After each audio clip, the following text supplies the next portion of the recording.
കൃപാസനം പ്രത്യക്ഷീകരണ മധ്യസ്ഥ പ്രാർത്ഥന എല്ലാവരും ഏറ്റു പ്രാർത്ഥിക്കുക. അമ്മേ, പരിശുദ്ധ അമ്മേ, അമ്മേ, പരിശുദ്ധ അമ്മേ, ദൈവമാതാവേ, ദൈവമാതാവേ, കൃപാസനത്തിലൂടെ ഞങ്ങൾക്കും ഞങ്ങളുടെ ദേശത്തിനും അമ്മ മാധ്യസ്ഥം തേടിത്തന്ന എല്ലാ അനുഗ്രഹങ്ങൾക്കും കൃപകൾക്കും ഞങ്ങളിപ്പോൾ ഹൃദയം നിറഞ്ഞ നന്ദി പറയുന്നു. സ്തുതിച്ചു പ്രാർത്ഥിക്കാം. Hallelujah, hallelujah. നാളിതുവരെ പരിശുദ്ധ അമ്മയുടെ മധ്യസ്ഥയാൽ ലഭിച്ച എല്ലാ കൃപകൾക്കും അനുഗ്രഹങ്ങൾക്കും നന്ദി പറയാം. Hallelujah, hallelujah.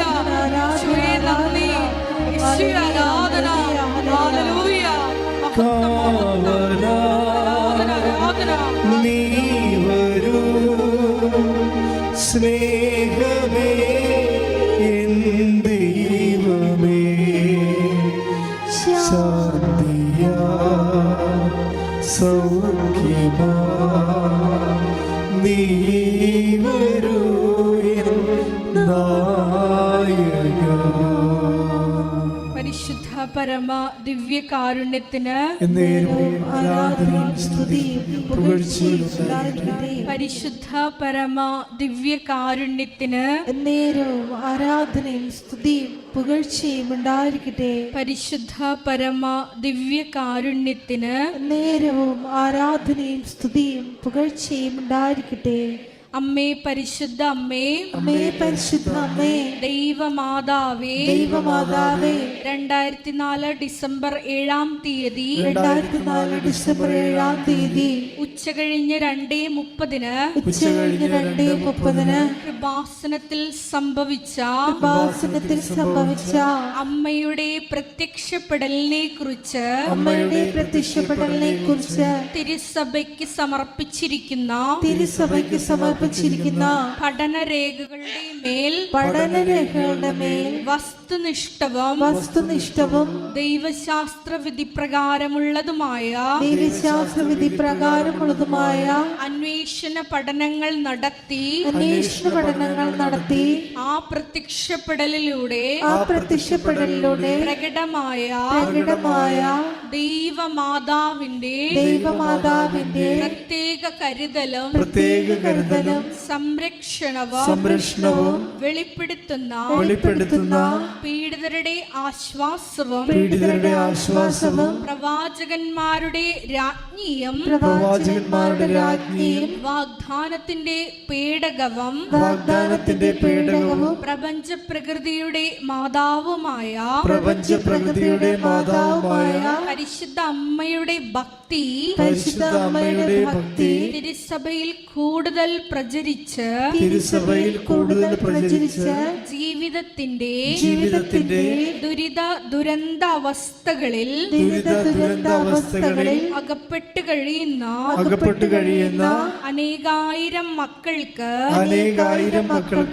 ദൈവത്തിന്റെ സാന്നിധ്യവും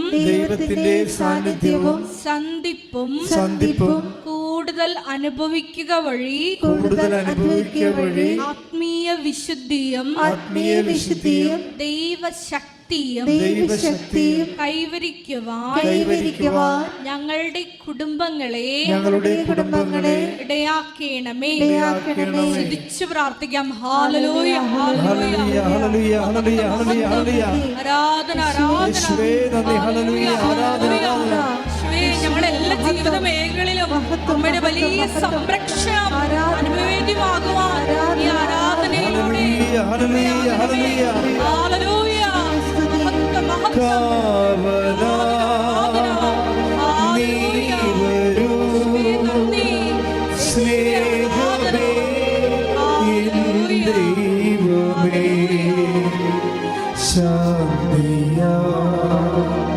സൗഖ്യമാ, നീ വരൂ നായക.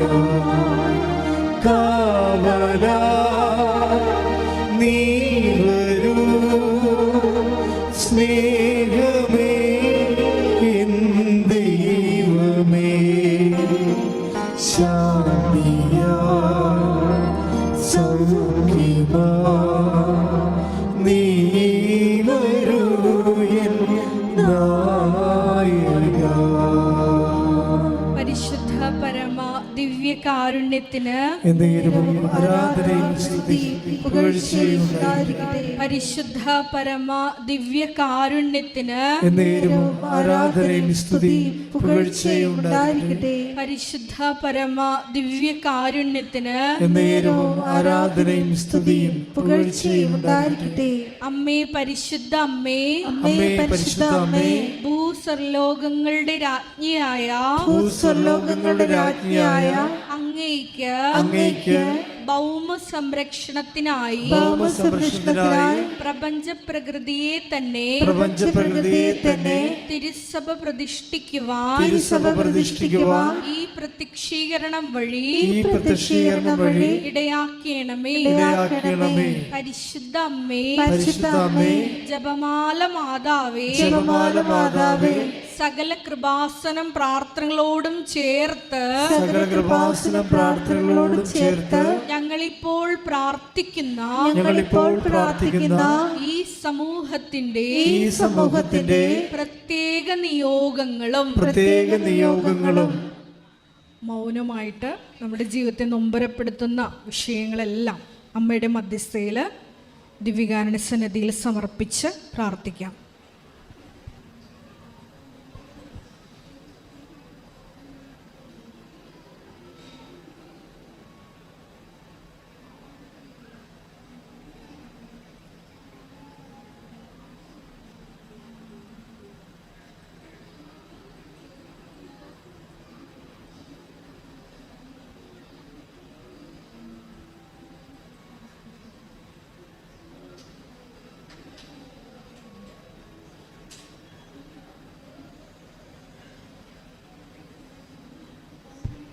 അമ്മയുടെ പ്രത്യക്ഷീകരണത്തിന്റെ ഈ അനുഗ്രഹവേളയിൽ ഞങ്ങൾക്ക് സാധിച്ചു തരുവാൻ കനിയണമേ.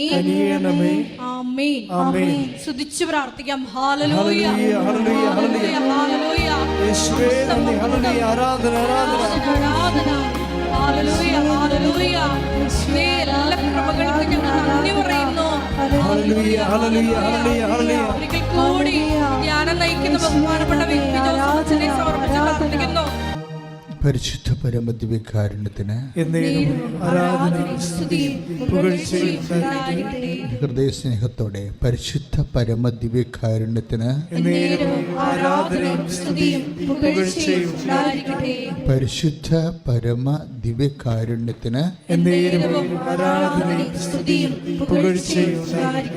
ശ്രുതികട്ടെ. ഹല്ലേലൂയ, ഹല്ലേലൂയ, ഹല്ലേലൂയ. മഹത്വം, ആരാധന, ആരാധന. എൻ്റെ പ്രിയപ്പെട്ടവരെ, സന്തോഷത്തോടെ കർത്താവിൻ്റെ തിരുസന്നിധാനത്തിലേക്ക് എല്ലാവരെയും ഹൃദയംഗമായിട്ട് സ്വാഗതം ചെയ്യാണ്. നമ്മുടെ മുമ്പിലുള്ളത് കർത്താവിൻ്റെ അനുഗ്രഹത്തിൻ്റെ 10,000-കണക്കിന് പാദമുദ്രകളാണ്. ഓരോ സാക്ഷ്യവും ദൈവത്തിൻ്റെ ഓരോ തമ്പ് ഇംപ്രഷൻസാണ്. കർത്താവിൻ്റെ സാന്നിധ്യത്തെ നീ വണങ്ങിയതിനും ആരാധിച്ചതിനും അവൻ്റെ വചനമനുസരിച്ചുകൊണ്ട് നീ ഉടമ്പടി പ്രകാരം ജീവിച്ചതിനും കർത്താവിൻ്റെ കയ്യൊപ്പായിട്ടാണ് നമുക്ക് അനുഭവങ്ങൾ ലഭിക്കുക. കിട്ടിയ അനുഭവങ്ങളെല്ലാം ഓർത്തുകൊണ്ട് കൈ അടിച്ചു കൊടുത്താനും ശ്രദ്ധിക്കട്ടെ.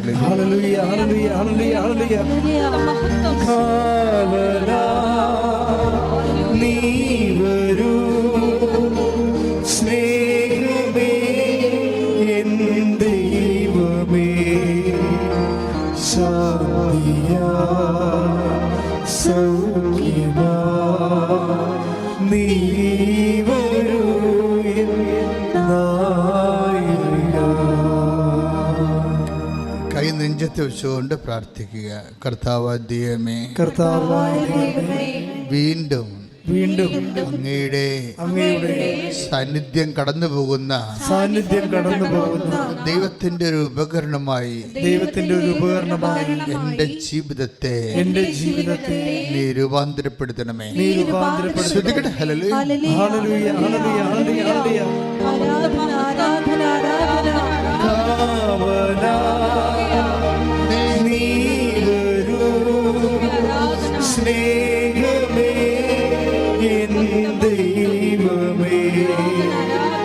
ശാന്തിയാ സൗഖ്യമാ നീ വരുവിൻ നായകാ. കർത്താവിൻ്റെ വചനത്തിൽ നിൻ്റെ മനസ്സിൽ ഇപ്പോഴും ഈ സെക്കൻഡിന് വരുന്ന വചനം, സന്ധ്യയിൽ കരച്ചിൽ വരുന്നു, പ്രഭാതത്തിൽ സന്തോഷവും. Take the word of God. സ്തുതിക്കട്ടെ. ഹല്ലേലൂയ ഹല്ലേലൂയ ഹല്ലേലൂയ ഹല്ലേലൂയ. യേശുവേ ആരാധന ആരാധന ആരാധന ആരാധന. ഹല്ലേലൂയ ഹല്ലേലൂയ ഹല്ലേലൂയ. ഒരു സീറോ ബാലൻസിൽ ഒരു മനുഷ്യന് ജീവിതം എത്തിപ്പിടിക്കാൻ കഴിയുന്ന ഒരു ദൈവ സംവിധാനമാണ് ഉടമ്പടി. എന്താ അങ്ങനെ പറയണമെന്നറിയാവോ? കഴിഞ്ഞ ദിവസം ആശ്വലി എന്നും പറഞ്ഞ യാക്കോബ സഹോദരി, ഒരു മോളാണ്, അവളുടെ സാക്ഷ്യം പറഞ്ഞത് എനിക്ക് ഭയങ്കരമായിട്ട് ഇഷ്ടപ്പെട്ടായിരുന്നു. അവൾ ഇവിടെയെങ്കിലും അല്ല, ശരിക്കും നീലഗിരിയിലാണ്. നീലഗിരി എന്നൊക്കെ ആ കുഞ്ഞ് ഇവിടം വരെ വരണമെന്നുണ്ടെങ്കിലേ അതൊന്ന് ചിന്തിച്ച് നോക്കിയേ, എന്തുമാത്രം ഇൻവെസ്റ്റ്മെൻറ്റാണ് ചെയ്യണത്. അവളുടെ പ്രോബ്ലം വെച്ച് കഴിഞ്ഞാൽ അവളിങ്ങനെ OET-യെക്കുറിച്ച് ചിന്തിച്ചിട്ട് കൂടിയില്ല. എന്താ ചിന്തിക്കാൻ പറ്റാത്തത്? ചിന്തിക്കാൻ പറ്റാത്തത് അവൾ മലയാളം മീഡിയമാണ്, അതുകൊണ്ടാണ്. അതാണ് ചിന്തിക്കാൻ പറ്റാത്തത്. മലയാളം മീഡിയം ആകുമ്പോൾ അവൾ അതിൻ്റെ സ്വന്തമായിട്ടുള്ള കാര്യങ്ങളെല്ലാം പറയുന്നുണ്ട്. എനിക്ക് ഗ്രാമറുണ്ട്, മിസ്റ്റേക്കുണ്ട്, അവർ സംസാരിക്കുന്നതനുസരിച്ച് സംസാരിക്കാൻ ബുദ്ധിമുട്ടുണ്ട്. പക്ഷേ ഈ സാക്ഷ്യങ്ങളെല്ലാം കേട്ടപ്പോൾ അവർക്കൊരു സ്വപ്നം രൂപപ്പെട്ട് വരും. എനിക്കപ്പോഴാണ് മനസ്സിലായത് നമ്മുടെ സ്വപ്നങ്ങളെല്ലാം ഈ സാക്ഷ്യത്തിൽ ഉറങ്ങിക്കിടക്കുന്നുണ്ടെന്ന്. ഓരോരുത്തരും രക്ഷപ്പെട്ടു വരുന്നത് എങ്ങനെയാണ്? ഈ സാക്ഷ്യം അവർ അങ്ങനെ ചിന്തിച്ചിട്ട് കൂടിയില്ല ജീവിതത്തിൽ, പക്ഷെ സാക്ഷ്യം അവർക്ക് സ്വപ്നങ്ങൾ നൽകുന്നു. എന്താണ്?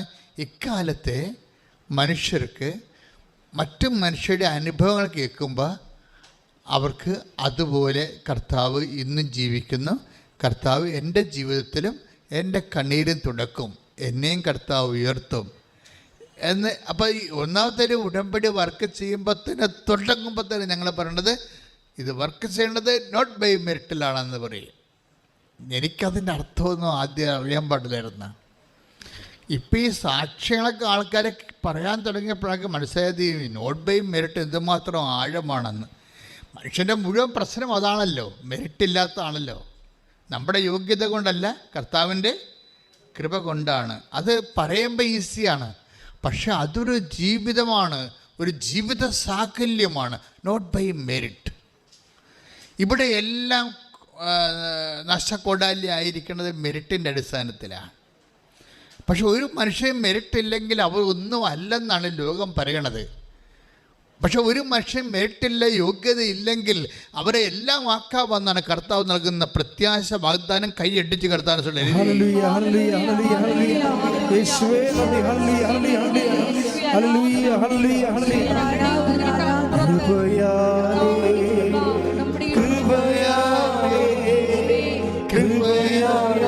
അനുദിനവും കൃപയാലേ കൃപയാലേ കൃപയാലനുദിനവും ബലഹീനതയിൽ ബലഹീനതയിൽ ബലമേകി ബലവാനായു നടത്തിടുന്നു. ബലഹീനതയിൽ ബലമേകി ബലവാനായു നടത്തിടുന്നു. പരിശുദ്ധ പരമദിവ്യകാരുണ്യത്തിന് എന്നേരവും ആരാധനയും സ്തുതിയും പുകഴ്ചയും ഉണ്ടായിരിക്കട്ടെ. ഇടിച്ചുകുത്തി പറ, പരിശുദ്ധ പരമദിവ്യകാരുണ്യത്തിന് എന്നേരവും ആരാധനയും സ്തുതിയും പുകഴ്ചയും ഉണ്ടായിരിക്കട്ടെ. എൻ്റെ പ്രിയപ്പെട്ടവരെ, എന്നേരവും ആരാധനയും സ്തുതിയും പുകഴ്ചയും ഉണ്ടായിരിക്കട്ടെ എന്ന് പറയുന്നത് ആരാണെന്നറിയാമോ? കെറൂബുകളാണ്. കർത്താവിൻ്റെ സന്നിധി നിൽക്കുന്ന ലക്ഷോപലക്ഷം കെറൂബുകളെ അവിടെ ചിറകടിച്ചുകൊണ്ട് പെരുവെള്ളത്തിൻ്റെ ഇരച്ചിൽ പോലെ മുഴക്കുന്ന ദൈവത്തിൻ്റെ മഹത്വമാണ്. എന്നേരവും ആരാധനയും സ്തുതിയും പുകഴ്ചയും ഉണ്ടായിരിക്കട്ടെ. സ്തുതിക്കട്ടെ, സ്തുതിക്കട്ടെ. ഹല്ലേലൂയ. അപ്പോൾ നോട്ട് ബൈ മെറിറ്റ് എന്ന് പറഞ്ഞാൽ പിന്നെ സുവിശേഷം പറയും, പിന്നെ എന്തുകൊണ്ടാണ് എന്ന് പറയും. എന്തുകൊണ്ടാണ്? But by grace. നിങ്ങളുടെ യോഗ്യത കൊണ്ടല്ല, പിന്നെ ദൈവത്തിൻ്റെ കൃപ കൊണ്ട്. അതാണ് വിഷയം. പിന്നെ നമ്മുടെ മുമ്പിലുള്ള ഒരു ഓപ്ഷൻ അല്ലെങ്കിൽ ചാലഞ്ച് എന്താണ്? നമ്മുടെ യോഗ്യത അല്ലെങ്കിൽ പിന്നെ ദൈവത്തിൻ്റെ കൃപയാണല്ലോ. ഈ കൃപയാണ് ഉടമ്പടി ടാർഗറ്റ് ചെയ്യണത്. It is not blessing. എപ്പോഴും പറയാം അല്ലേ, അച്ഛൻ എപ്പോഴും പറയും നോട്ട് ബ്ലെസ്സിങ്. ബ്ലെസ്സിങ് അല്ല, ഒരു അനുഗ്രഹമല്ല ഉടമ്പടി ലക്ഷ്യം വെക്കുന്നത്. പിന്നെ എന്താണ്? കൃപ. The power of God. The power of God ദൈവത്തിൻ്റെ ശക്തിയാണ്. അപ്പോൾ ദൈവത്തിൻ്റെ ശക്തി ഡൗൺലോഡ് ചെയ്യേണ്ട ഒരു സാഹചര്യം, അത് എങ്ങനെയാണ് ദൈവത്തിൻ്റെ ശക്തി നമ്മളിലേക്ക് ആവശ്യിപ്പിക്കുന്നത്, അതാണ് പ്രക്രിയയാണ് ഉടമ്പടിയിലുള്ള അഭ്യാസങ്ങളെല്ലാം. മനസ്സിലാകുന്നുണ്ടോ അച്ഛൻ പറയുന്നത്? അതായത് നോട്ട് ബൈ മെറിറ്റിലാണ് വർക്ക് ചെയ്യേണ്ടത്. അത് Ephesians 2:8 അതിൻ്റെ ബേസിക് വേർഡ്. ഓരോ ഉടമ്പടി ധ്യാനത്തിൽ ഞാനിത് ആവർത്തിക്കും, കാര്യം ഇതിൻ്റെ ഫൗണ്ടേഷനാണ്. Not by merit but by grace. ദൈവത്തിൻ്റെ, നമ്മുടെ യോഗ്യത കൊണ്ടല്ല, ദൈവത്തിൻ്റെ കൃപ കൊണ്ട്. കൃപ കൊണ്ടാണെങ്കിൽ നമ്മൾ പിന്നെ എന്തിനാണ് ഉന്നം വെക്കണത്? കൃപയല്ലേ. കൃപയെ ഉന്നം വെക്കുമ്പോൾ നമ്മൾ അറിയണം ബേസിക്കായിട്ട് വാട്ട് ഇസ് ഇറ്റ്. കൃപ ദ പവർ ഓഫ് ഗോഡ്, ദൈവത്തിൻ്റെ ശക്തിയാണ്. ശക്തിയുടെ ഇഫക്റ്റാണ് അനുഗ്രഹങ്ങളെന്ന് പറയണത്. നമുക്ക് വേണ്ടത് ഇഫക്റ്റല്ല വേണ്ടത്, നമുക്ക് അത് അനുഗ്രഹം തന്നെ, കൃപ തന്നെയാണ്, ദൈവത്തിൻ്റെ ശക്തി തന്നെയാണ്. ഈ ദൈവത്തിൻ്റെ കൃപ എന്ന് പറയുന്നത് ദൈവത്തിൻ്റെ ശക്തി തന്നെയാണ്. 2 Corinthians 12:9. അപ്പോൾ ദൈവത്തിൻ്റെ ശക്തി ആണ് ബലം. ഈ ബലം എങ്ങനെ നമുക്ക് ലഭിക്കണത്? നമ്മുടെ ബലഹീനതയാണ് എൻ്റെ ആസ്തി എന്ന് പറയുന്നത്. മനസ്സിലായില്ലേ? ഇതാണ് സുവിശേഷം ലോകവും തമ്മിലുള്ള വ്യത്യാസം. നമ്മളുടെ സുവിശേഷത്തിലെ ആസ്തി ബലമല്ല, ലോകത്തിലെ ആസ്തി ബലമാണ്. ലോകത്തിലെ ആസ്തി ഭദ്രത എന്ന് പറയുന്നത് എന്താണ്? പണം അല്ല, ആരോഗ്യം, സൗന്ദര്യം, വിദ്യാഭ്യാസം. ആസ്തി ഭദ്രത, ബലം എന്ന് പറയുന്നത് എന്താണ്? ഭൗതിക ആനുകൂല്യങ്ങളെല്ലാം ആസ്തി ഭദ്രതയാണ്. പക്ഷേ സുവിശേഷത്തിലെ ആത്മീയതയിൽ വരുമ്പോൾ എന്താ പറയണത്?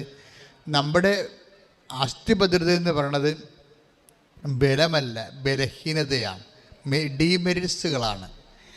ഈ ഡീമെരിറ്റ്സ്, അയോഗ്യതകളെ ഇത്രയും അഭിഷേകമാക്കി മാറ്റുന്ന ഏറ്റവും സൂപ്പർ ദൈവിക പദ്ധതിയാണ് ഉടമ്പടി എന്ന് പറയുന്നത്. അതുകൊണ്ട് തന്നെ ടെക്നിക്കലായിട്ടിത് മനസ്സിലാക്കിയിട്ടാണ് ഇതിൻ്റെ അകത്ത് ഇൻവെസ്റ്റ് ചെയ്യേണ്ടത്. അല്ലെന്നുണ്ടെങ്കിൽ യൂദാസ് പുണ്യാളിൻ്റെ പെട്ടിക്കൊണ്ടുപോയി അപേക്ഷകത്തിടുന്ന പോലെ വരും സംഭവം. അപ്പോൾ എന്താ സംഭവിച്ചിരിക്കുന്നത്? നമ്മുടെ ബലഹീനത ആദ്യം ഐഡൻറ്റിഫൈ ചെയ്യണം, പിന്നെ ട്രേസ് ഔട്ട് ചെയ്യണം. എന്തെല്ലാം കാര്യത്തിൽ നമുക്ക് ഓരോ ബലഹീനതയും ദൈവത്തിൻ്റെ വാതിലാണ്. നിൻ്റെ ബലഹീനത എന്താണ്? പണപരമായ ബലഹീനത ഉണ്ട്. ഇപ്പോൾ ആഷിലി എന്താ പറയണത്? അവളുടെ ബലഹീനത എന്താണ്? ഞാൻ മലയാളം പീഠത്തിൽ പഠിച്ചതാണ്, അതാണ് സംഭവം, അതാണ് അവളുടെ ബലഹീനത. അപ്പം അതുകൊണ്ട് എനിക്ക് ഇങ്ങനെയുള്ള കാര്യങ്ങളൊന്നും ആശിക്കാനോ ആഗ്രഹിക്കാനോ ഒന്നും പറ്റത്തില്ല. പക്ഷേ ഞാൻ കർത്താവിൽ ആശ്രയിക്കും. എനിക്ക് ഇവിടം വരെ നീലഗിരിന്ന ഒരൊറ്റക്ക് വരണ്ടേ ഇവിടം വരെ. അപ്പോൾ ആരോ കസിൻ ചേച്ചി പറഞ്ഞപ്പോഴാണ് ഇങ്ങനെ ഒരു സംഭവം ഉണ്ടെന്നൊക്കെ അറിയണത്. പക്ഷെ അറിഞ്ഞ ഉടനെ അവൾക്ക് അഭിഷേകം കിട്ടി. എന്താണ്? ഇത് നിൻ്റെ സ്ഥലമാണ്, നീ വന്നെത്തേണ്ട സ്ഥലമാണ്. അത് എപ്പോഴും ഓർക്കണം. ഇവിടെ വന്നിരിക്കുന്ന ആൾക്കാരൊക്കെ ഓർക്കണം, ഓൺലൈൻ എന്നെ കേൾക്കുന്നവർ ഓർക്കണം. നിങ്ങൾ വന്നെത്തേണ്ട സ്ഥലത്താണ് ദൈവം നിങ്ങൾ എത്തിച്ചിരിക്കുന്നത്. കൈ ഇടിച്ച് കർത്താവിന്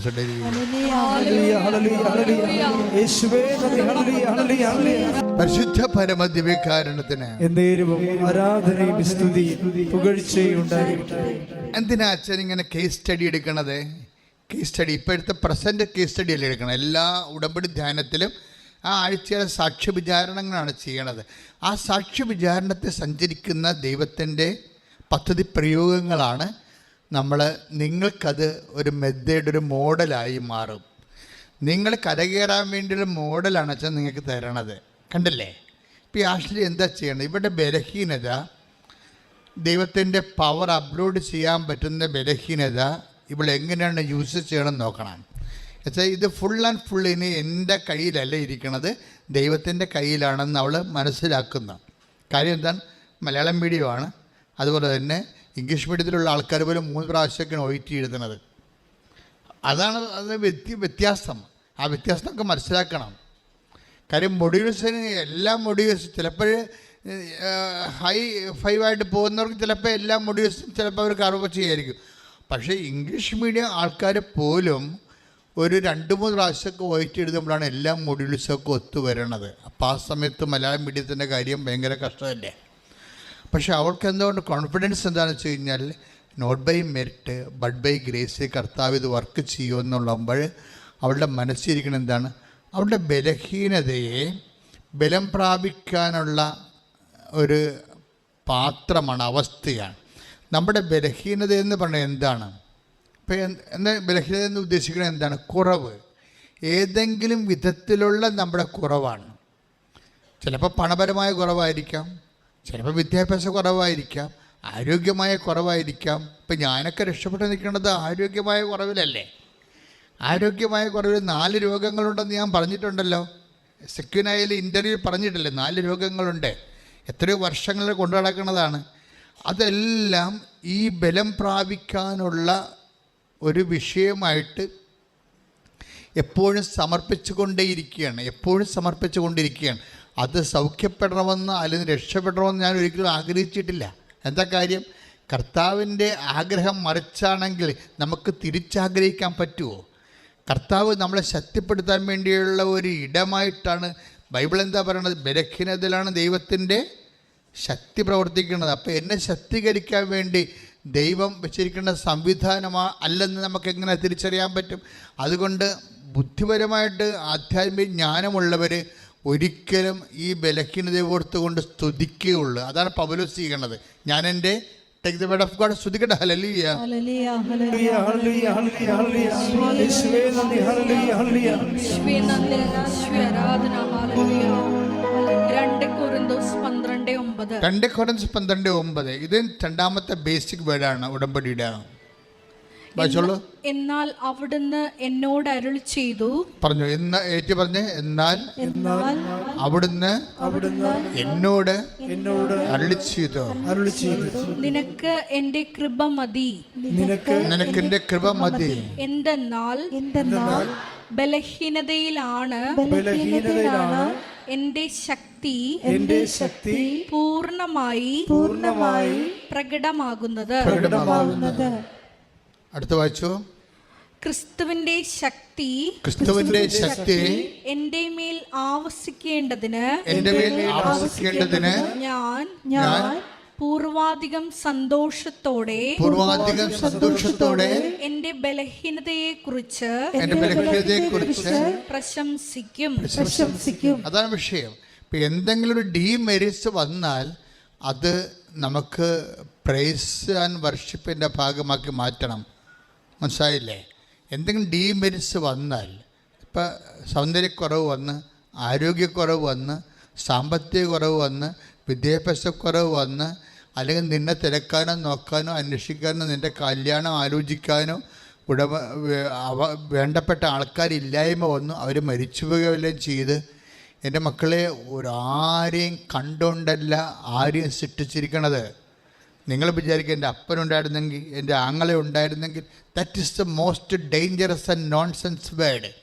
മരിച്ചുപോയ ആൾക്കാരുണ്ടായിരുന്നെന്ന് പറഞ്ഞു കഴിഞ്ഞാൽ you are deporting the word of God. You are deporting the presence of God. നിങ്ങൾ മരിച്ചുപോയ ആൾക്കാർ നിങ്ങൾക്ക് ഇന്നുണ്ടായിരുന്നെങ്കിൽ, നിങ്ങളെ സഹായിച്ചതെന്ന് നിങ്ങൾ ഇന്ന് പറയുന്നുണ്ടെങ്കിൽ, what is actually you are doing? You are deporting the presence of God. നിങ്ങൾ ദൈവത്തിൻ്റെ സാന്നിധ്യത്തെ നിരാകരിക്കുകയാണ് ചെയ്യണത്. കൈ ഇടിച്ച് കർത്താവിനെ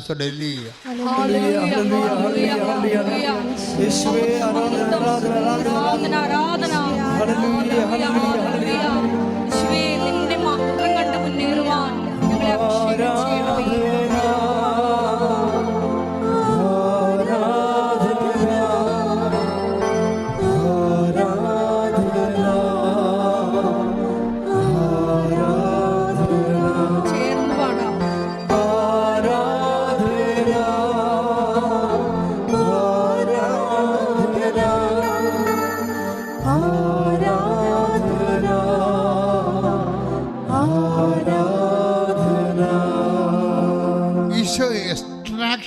എപ്പോഴും പ്രശ്നമാണ്.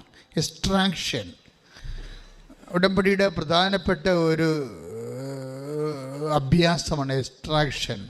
എക്സ്ട്രാക്ഷൻ എന്ന് വെച്ച് കഴിഞ്ഞാൽ ഇപ്പം ചില ആൾക്കാർ, ചില മൂത്ത മക്കൾ വീട്ടിൽ കയറാതെ നടക്കും. അവർക്കെല്ലാം കഴിച്ച് സെറ്റിൽഡായി. അവർ പറഞ്ഞ് ഭാഗോടമ്പടി അവർക്ക് വീട് വെക്കാൻ വേണ്ടി സ്ഥലം കൊടുക്കണമെന്ന് പറഞ്ഞു. അപ്പോൾ 2 മക്കൾ വരെ ഉള്ളത് കാരണം അപ്പം സ്ഥലം കൊടുക്കണില്ല. 2 മക്കൾ വരെ ഉണ്ടല്ലോ, അതുകൊണ്ട് കൊടുക്കണില്ല. ഒരു മകളെ കെട്ടിച്ചിട്ടുമില്ല, അതുകൊണ്ട് അപ്പം കൊടുക്കണില്ല. അപ്പം മൂത്ത മകന് മാത്രമേ ശമ്പളമുള്ളൂ. യു കാശ്മി മൂത്ത മകന് മാത്രമേ ശമ്പളമുള്ളൂ. അവൻ്റെ ശമ്പളം കൊണ്ടാണ് അമ്മയുടെ മരുന്നൊക്കെ വാങ്ങിച്ച് അഡ്ജസ്റ്റ് ചെയ്ത് പോകണത്. ഇപ്പം അവൻ അതിൻ്റെ വകുപ്പിൽ ചോദിച്ചിരിക്കുകയാണ്. എന്താ ചോദിച്ചിരിക്കുന്നത്? അവൻ്റെ ഭാഗോടമ്പടിയിൽ അവൻ്റെ സ്ഥലം വേണമെന്ന് പറഞ്ഞിരിക്കുകയാണ്. അവൻ്റെ സ്ഥലം അവന് കൊടുത്തു കഴിഞ്ഞാൽ മറ്റുള്ളവർക്ക് കൊടുക്കാൻ ഉണ്ടാകത്തില്ല. അപ്പോൾ അതുകൊണ്ട് ഒരു പൊതുധാരണ, എല്ലാവർക്കൊക്കെ ജോലി കിട്ടിയിട്ട് അവസാനമാണ് അപ്പൻ ചെയ്യാൻ ഉദ്ദേശിക്കുന്നത്. പക്ഷെ അവനത് കൊടുക്കാത്ത കൊണ്ട് ഇപ്പം അവൻ വീട്ടിൽ കയറണില്ല. വീട്ടിൽ കയറുന്നില്ലെങ്കിൽ എന്ത് പറ്റും? ശമ്പളം കിട്ടത്തില്ല. അപ്പോൾ ഞാനിങ്ങനെ മാറി നിന്നാൽ നിങ്ങൾ എങ്ങനെ ജീവിക്കുമെന്ന് അറിയാമല്ലോ. മനസ്സിലായില്ല? ഞാനിങ്ങനെ മാറി നിന്നാൽ നിങ്ങൾ ഓർക്കുക, ഓരോ മനുഷ്യന്മാരും കർത്താവ് ഒരു വാക്ക് വല്ലാതെ അങ്ങ് പറഞ്ഞിട്ടുണ്ട്. എന്നുവെച്ചാൽ ഭൂമിയിൽ ആരെയും നിങ്ങൾ പിതാവെന്ന് വിളിക്കരുത്. 10:23 മത്തായി സുവിശേഷം. ശ്രദ്ധിക്കട്ടെ. ഹല്ലേലൂയ ഹല്ലേലൂയ ഹല്ലേലൂയ ഹല്ലേലൂയ യേശുവേ ആരാധന ആരാധന ആരാധന. ഹല്ലേലൂയ ഹല്ലേലൂയ ഹല്ലേലൂയ ഹല്ലേലൂയ ഹല്ലേലൂയ ഹല്ലേലൂയ യേശുവേ നന്ദി, യേശുവേ സ്തുതി. ഹല്ലേലൂയ ഹല്ലേലൂയ ഹല്ലേലൂയ ഹല്ലേലൂയ യേശുവേ ആരാധന ആരാധന യേശുവേ ആരാധന ആരാധന ആരാധന യേശുവേ ആരാധന. വായിച്ചോളൂ. മത്തായി 10:23 വായിച്ചോളൂ. മത്തായി ശ്ലീഹയുടെ സുവിശേഷം 23-ാം അധ്യായം 9-ാം തിരുവചനം. ഭൂമിയിൽ ആരെയും നിങ്ങൾ പിതാവെന്ന് വിളിക്കരുത്. ഏറ്റു പറഞ്ഞ ഭൂമിയിൽ ആരെയും നിങ്ങൾ പിതാവെന്ന് വിളിക്കരുത്. എന്താ ഉദ്ദേശിക്കുന്നത്? അപ്പനെ എൻ്റെ അപ്പന്ന് വിളിക്കണം, അതല്ല ഉദ്ദേശം. അതായത് അപ്പനെന്ന് പറയുന്നത് ആരാണ്? എല്ലാം സൃഷ്ടിച്ച് പരിപാലിക്കുന്ന ആളാണല്ലേ. ഈ പരിപാലകന്മാരുടെ വേഷം കെട്ടി ഒത്തിരി ആൾക്കാർ വീട്ടിലുണ്ട്. അതാണ് വിഷയം. പരിപാലകന്മാരുടെ അപ്പൻ്റെ സ്ഥാനത്ത് പരിപാലകന്മാരുടെ വേഷം കെട്ടി ഒത്തിരി പേര് വീട്ടിലുണ്ടാകും. ഇവരെയൊക്കെ നിങ്ങൾ വല്ലാതെ അങ്ങ് ആദരിച്ചു. അവനെ പിണക്കരുത് കേട്ടാ, അവൻ ഇട്ടു പോയാൽ എന്ത് ചെയ്യും എന്നൊക്കെ ചോദിക്കും. അവനെ പിണക്കരുത് കേട്ടാ, ഇവനെ പിണക്കരുത് കേട്ടാ. ഇങ്ങനെ ഈ ചില മരുമക്കൾ വീട്ടിൽ വരുമ്പോൾ അമ്മായിയമ്മ വരെ ഓച്ചാനിച്ച് നിൽക്കണം കണ്ടിട്ടില്ലേ? എന്താണ്? അവൻ്റെ കാഴ്ച കൊണ്ടാണ് ചിട്ടിയൊക്കെ ജാമ്യത്തിലിട്ടൊക്കെ വെച്ചിരിക്കണത്. അപ്പോൾ ഇങ്ങനെ ഓരോരുത്തർക്ക് ആവശ്യമില്ലാത്ത മേൽക്കൈ വീടുകളിൽ കിട്ടും. ഇവരെല്ലാം അപ്പൻ്റെ സ്ഥാനം അപഹരിക്കും. അതാണ് വിഷയം. അപ്പൻ്റെ സ്ഥാനം അപഹരിച്ചാൽ ദൈവത്തിൻ്റെ സ്ഥാനം അപഹരിക്കുകയാണ്.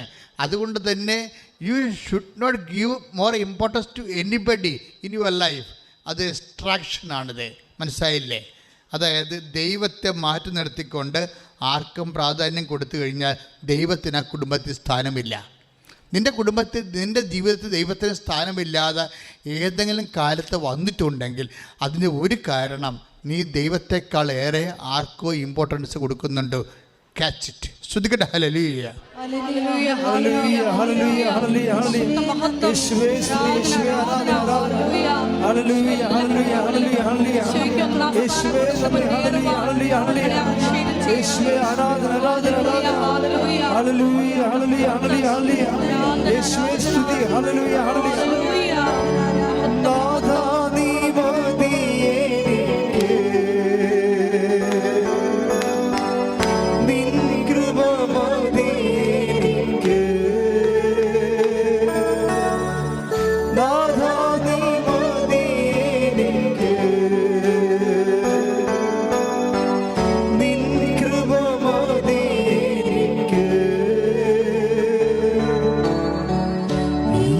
Hallelujah.